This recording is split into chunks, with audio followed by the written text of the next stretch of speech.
Well, it's a great pleasure to welcome Pete Escovedo to Jazz 91 once again. And normally we see Pete coming around, later into the summer for his birthday, but he's coming a little bit earlier for a very special occasion over at Yoshi's. Pete, what's happening, man? When you've got a gig, tell us what's going on, man. Well, I'm excited, man. Going to Yoshi's again, one of my favorite places to play. And I'll be there Valentine's weekend, which is the 10th, February 10th, 11th, and 12th. And I'll be bringing the guys from LA, the band that I've been using here in LA. And so we're all excited about coming and playing at Yoshi's. So it should be fun, man.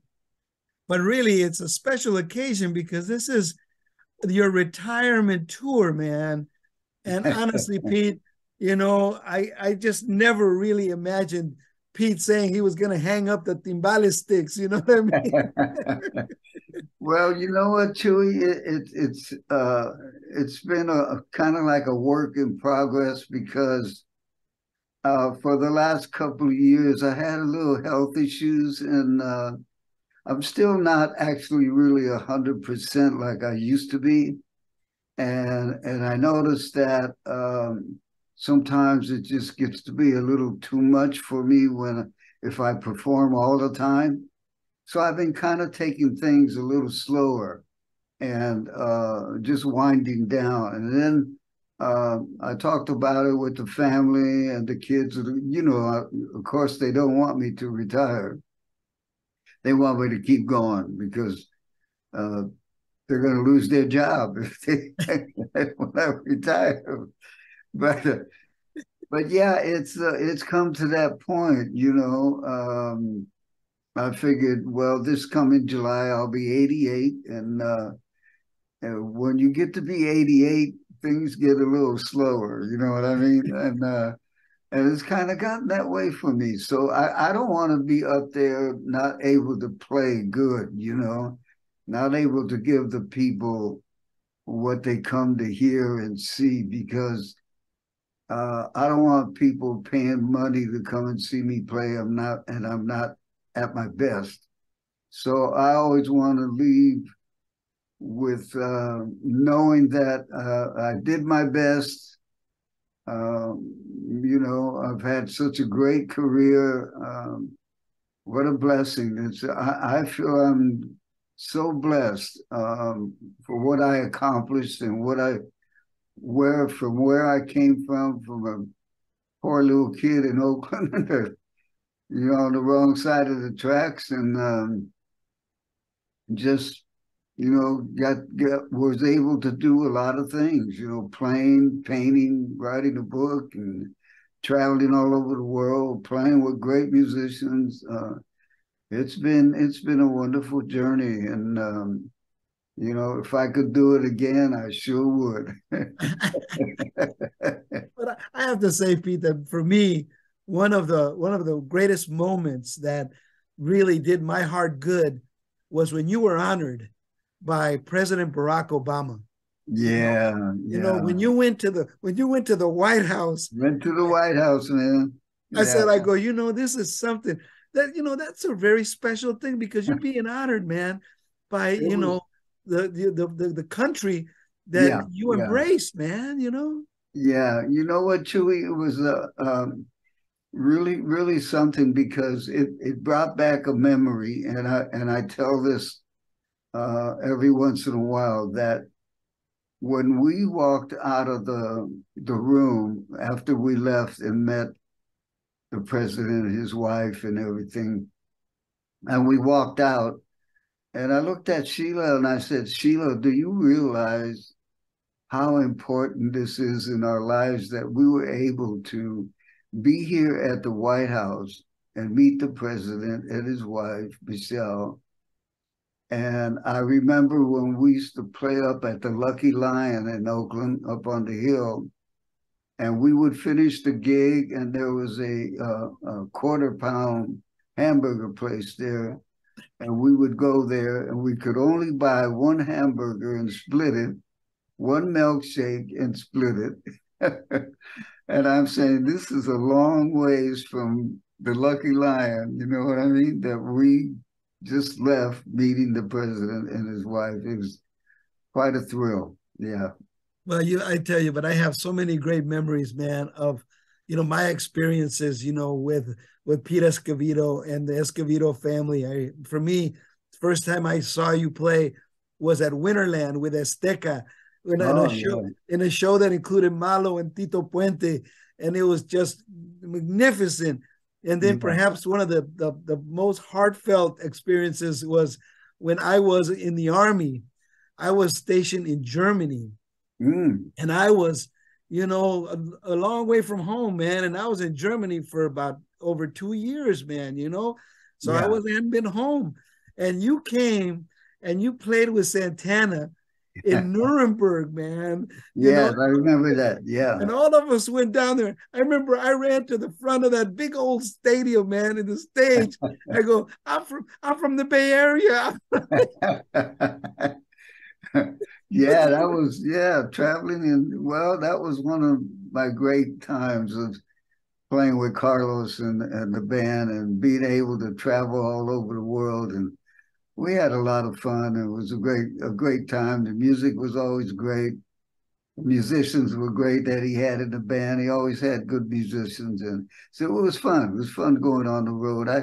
I liked it. I had a lot of fun with Carlos, and actually he taught me a lot, about being a leader and just about life. We would go jogging together and talk about life and stuff. So we had a real good friendship then, and so I owe him a lot. I really do, and it was a pleasure, working with him. It was great fun. But you also, man, I mean, the legacy of you and your brothers, the Escovedo Brothers band, is one that is legendary. And I was telling you the other day when we were speaking that I really do feel that the Escovedo Brothers band were the link, the stepping stone between what had happened with Tjader and that whole, mambo jazz thing that he was doing, and Yeah. the step to Latin rock, because you guys were doing stuff that really was unheard of in the Bay Area. You guys were bringing the sounds of New York and Cuba when a lot of people really weren't that hip to these sounds.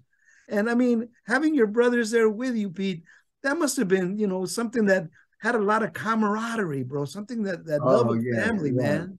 Yeah, it was very special. Well, we started out when we put a band together. We had trumpets, and we actually were doing more salsa than Latin jazz. We were really playing for dance, and we would play at the Moose Hall in San Francisco, Great American Music Hall, and different places around the Bay. But because the band was kind of large, the money wasn't that great then. So we decided to cut down, and we went into a smaller group with just two horns, and we called it more Latin jazz. So we started doing clubs that were just listening, like Basin Street, San Francisco, and Jazz Workshop, and the Matador. And this was in all the time when, Tjader was doing it. Mongo, of course, was coming into town, and just all the bands, and we got more involved listening more into Latin jazz than just salsa, although we loved it. We loved playing salsa music, but we just, wanted to stretch out a little more and do Latin jazz. So we started concentrating on that. And eventually, when we went on the road with Carlos, and I was there for 4 years, and Coco was there. I don't know how many years he played with Carlos, but anyway, when we came back from one of the tours, Coco came up to me and says, "Man, we should start our band again. Let's start another band." I said, "That would be great. Yeah, I'm all for that. So he said, "Well, we'll put it together. We'll just let guys know we're starting a band." So when people heard about it, all these musicians from the Bay Area came to the rehearsals. So before we knew it, we hired a 16-piece orchestra, and And Coke said, "What should we call it?" I said, "Man, I don't know. Got to think of a cool name." And so I had, been interested in art, and I was collected books from Mexico and the Aztecs. And so I looked at those books and I said, what would be cool? Maybe we should call it Azteca. That would be really cool. And so Coke agreed, yeah, let's call it Azteca. So that's what we did. And we put the band together, and luckily we signed a record deal with CBS, and we did 2 albums. Yeah. And it's great, man. I mean, it was very influential. And but the thing, Pete, is that, when you talk about, retiring, there's a lot of memories, I'm sure, of a lot of people that helped you along the way.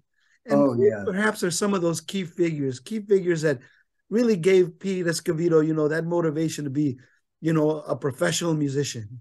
Yeah, well, I was very privileged, Coke and I, that we met Tito Puente when I was only around 18 years old. And we met Tito, and at that time, Mongo and Willie Bobo were in the band, and Santiago Colon was the singer.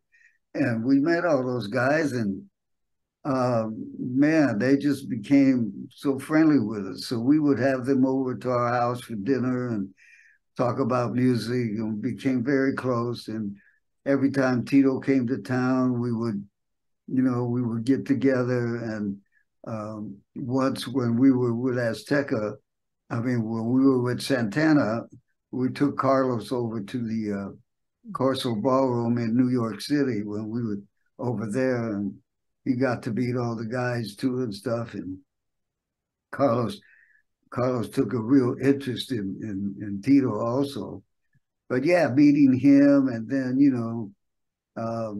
people that I've played with like George Duke and Billy Cobham, and just so many great. And the stuff we did with Cal Tjader was just, that was just the Agua Dulce album, and just so much good stuff, man. It's hard to even describe, because you didn't realize at the time how important those things were, those meetings and recordings, and then you look back, and you go, man, that was really something. That was really cool,